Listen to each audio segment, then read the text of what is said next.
welcome to Racing with Pop Pop. Today we're gonna go over some things that I used to use when I was racing, kind of entry-level stuff, but that's what this is all about for those kiddos. So we're gonna go down the line of all the tools, basic tools that we used to use. So it should be a lot of fun. But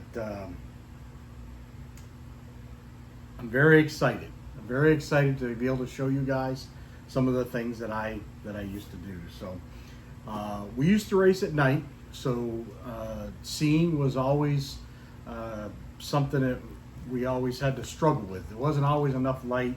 You had to get under your car. Sometimes you had to go inside of your car, whatever it may be, to look around. So we had these little lights. We had several of these.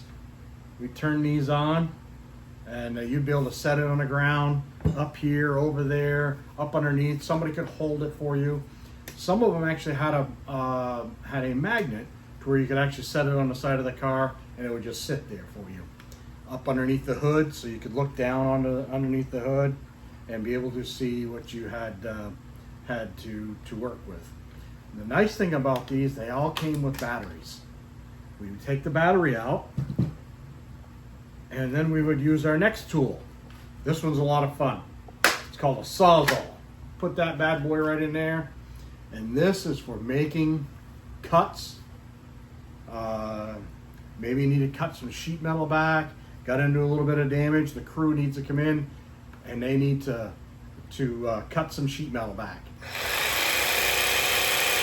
This rotates back and forth really fast. Got to be careful because it is very sharp. It will hurt you.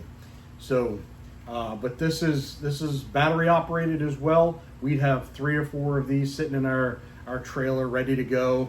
So as the battery and the power ran out, you went through and were able to get going. Because sometimes you wrecked a lot in the middle of the night. Another thing we used a lot were some drills. We had drills, and we have what's called a pop rivet. So the drill we would take and we'd that wouldn't happen all the time. So you drill down into the side of the car because you're going to use some pop rivets to fix up so you drill down in, make a hole, you take your pop rivet, you stick this into a little gun that you have. So I don't know if you can get a good sight of that, but this part here goes right down inside the frame. Pop it right down in there like that, and then the nail gets pulled back up out of there. Someday I'll grab one of these and I'll show you guys how that works. We used to use a lot of these, putting fenders back on, doors back on, if you had time in between events to do that. But we used to use a lot of them. I got a whole bin full of them over there. So they're very, very useful. Well, sometimes you need to get the hammer out. You gotta beat on the fender, one of the fenders or whatever it may be. They'll be in different weights. This is just a little rubber mallet here. Maybe you just need to be careful, but you need to bend something back. This one's going to be a much heavier. This is probably 6 or 8 pounds.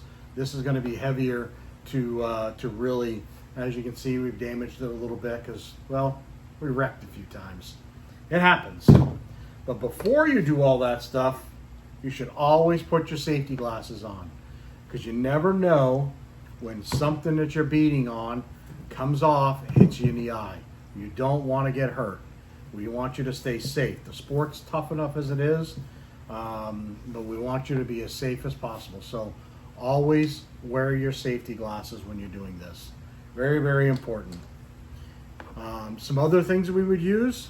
We use some lube, lubricant, and different things. We used to often use a WD-40. Everything we had usually came off pretty quick and easy, but at times when you really had to get onto something that got overheated or whatever, you use WD-40, and you just kind of go in there, spray a little bit on there, and it will loosen up the nuts and bolts that you may be using, or maybe you need to get a better connection. Some of the other things we used to use is our ratchets. So the ratchet that we use, you grab a hold of this,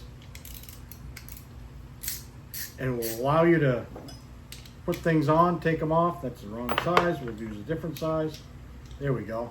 It allows you to go in, you take a wrench, you can put it on one side, put that wrench right here, then you can tighten things up, loosen it up as well. Get a good view in there. So we'll get this all right on there, get it nice and tight. Maybe we need to, then we'll use this, we'll tighten that bad boy up. This is what you're using a lot. You're gonna take bolts and nuts and all that kind of good stuff in several different areas. But you'll loosen that up and then it will come right back around quick. Everything in racing has got to be about speed. So wrench will hold you good and tight. The ratchet will get it so it'll speed real quick. And it has different ways. You go, this is going to tighty, righty tighty, lefty loosey. Remember that, kids. Righty tighty, lefty loosey. This is going to be tightening it up. We flip the switch and then boom, it's going to start loosening all up for you. So we'll always put your tools back. When you put your tools back, you'll also use a nice little cloth, and when they get grease all over them, clean them up. You guys will appreciate it after a hard night of racing. Everything's going to get covered with oil, grease, whatever it may be. Keep your tools clean. Respect them. They're a major part of what you're going to do to be successful. Wiring tool. Maybe you got a loose wire that comes off. So we'll put a piece of wire in here. We'll strip the wire off. Grab me in the second drawer, please. Second drawer, yep. I can't quite. There should be a roll of blue wire. So what this does is actually we're going to cut this end off. So we're going to put our. This is all frayed up here. We're going to put this right in here. We're going to cut the end off. Finish it up, clip it off. So we just cut it off. Now the wire strippers you're going to go in. There's different right here. There's different circumferences there. So we're going to put that right in there. We're going to go and we're going to squeeze it. We're going to kind of spin it around. And boom, look at that. Got yourself a nice new wire.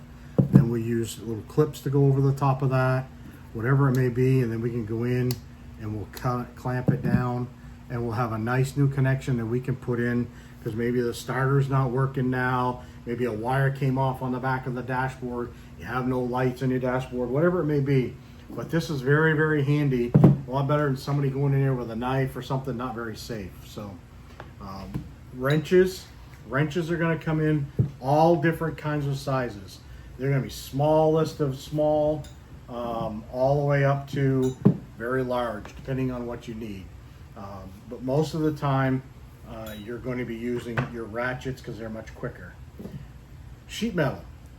This is used to cut sheet metal. Maybe you need to just cut off a piece of the edge. They work just like scissors. As you can see, they will come right in here and it'll cut right off what you need. Very careful. But this will be when you need to cut in around something real tight. This will allow you the opportunity, especially when you're in the race shop and you're trying to make some finished pieces. You make just a small little cut. Maybe you need to make a little hole or something. You can use that to do that.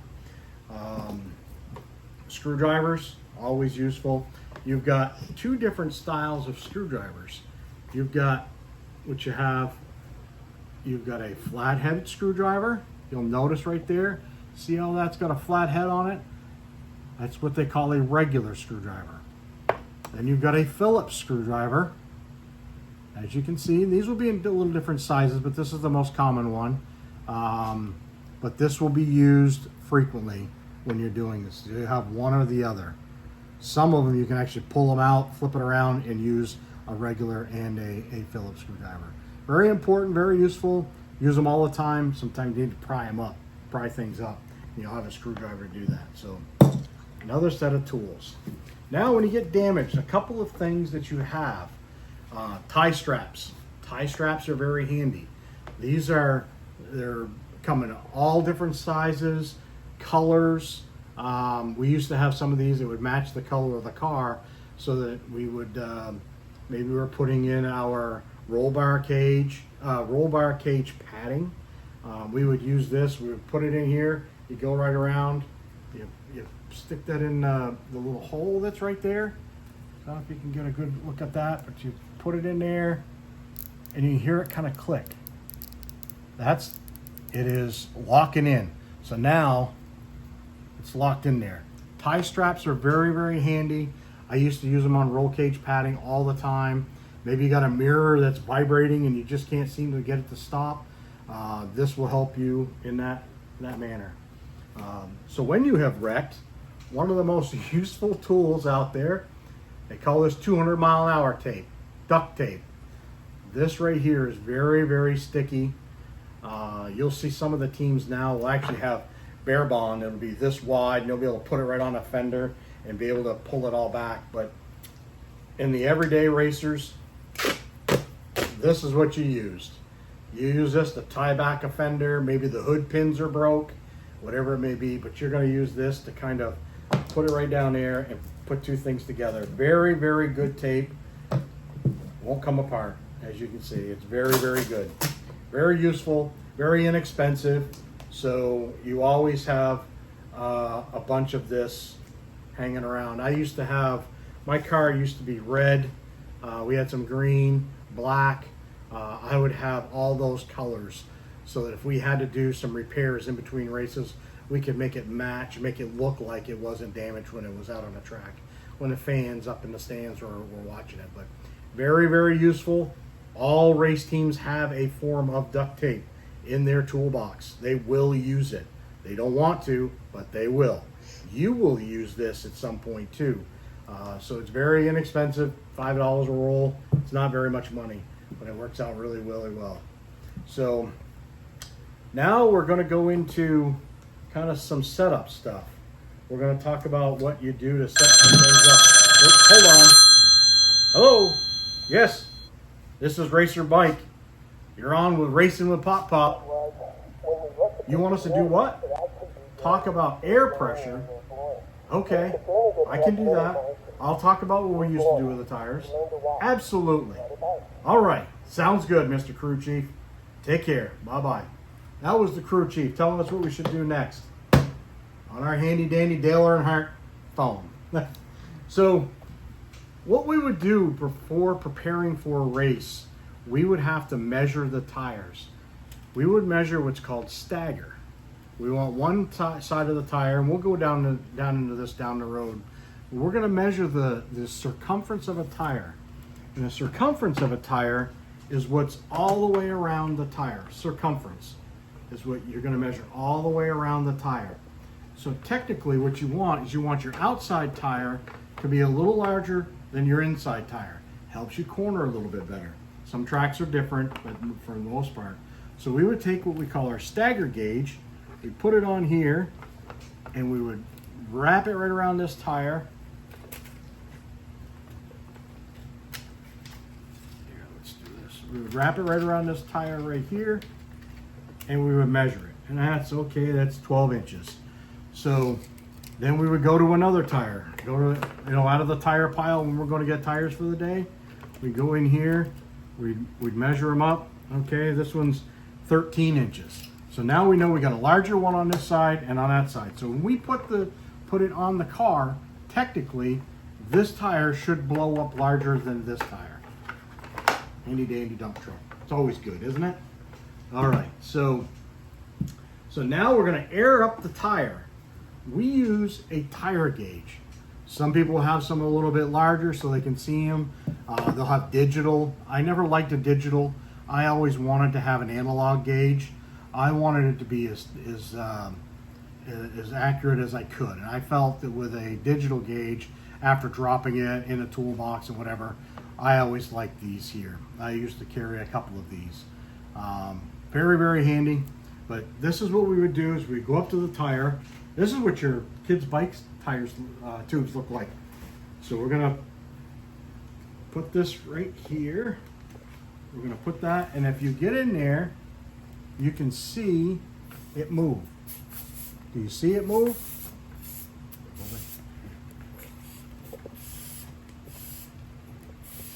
Yeah, so it's not gonna move a lot, but that's what we're going to do. We're gonna put it right on the valve, and we're going to push it. Depending on where you want your tires to be, each corner of your car, each tire on the car is going to be a little bit different. You may have 45 pounds in the right front tire, you may have 40 in the right rear, and then you may have 30 in the left rear, and on the left front, which is often the one that's going to have the least amount, especially on a high bank track, you're going to have maybe 14 pounds. So this is what we use to check the pressure in the tires to get the setups where we want them to be. The setup is to get the car where you need it to be. Gloves too, used to use these a lot, especially if we're going to pack bearings, work in grease, whatever, maybe a lot of oil. Keeps your hands kind of all the contaminants off from your skin. Always good to keep that away as much as possible. So we'd have a box of these hanging around, and guys would use them all the time. We also had shop cloths, shop cloth like this, or we used to use our blue towels similar to this. You can see I've used this one already for working in a shop. We keep these around so the guys that keep their hands nice and dry. We'd also have a hand cleaner so the guys could, guys and gals, I used to have ladies on my team, so they would be able to keep their hands nice and clean. So the other thing that we did, which was, this is the part that I enjoyed the most. This is what's called a pyrometer. Pyrometer is to measure the temperature of a tire after you've come in from racing. You're going to grab a tire. You're going to, maybe it's the right front tire. That's where you're going to go first because that's going to be the hottest. We would come in and we would measure the outside of the tire, and we write down the temperature. In this case here, it's about 85 degrees, it says. Then we would, and it's got a little needle on there. I don't know if you can see that. A little needle. We would stick that right into the tire. It's not very long, so you're not going to hurt the tire.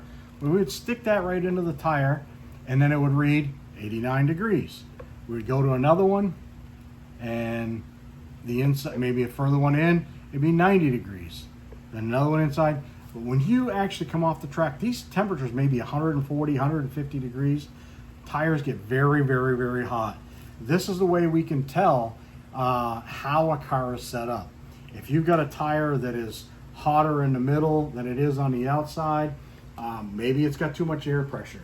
Maybe it's got too much, not enough air, and the outsides are hot, and in the middle is not. But this is pretty neat little, everybody uses these in every form of racing, whether you're go-kart racing, motorcycle racing, drag, it doesn't matter. Everybody's going to use some form of this at some point. Neat little way to find out the temperature of your tires. So that's pretty much everything. Oh, I almost forgot. Gears. Gears are pretty neat. This is in like the rear end. You may have them gears in all different parts of your rear end pumpkin, they call it, or it might be in the side. But you'll have, this is how things turn. The power may be coming into here and coming out to here to go to the wheels. But you can see, this is machine precision.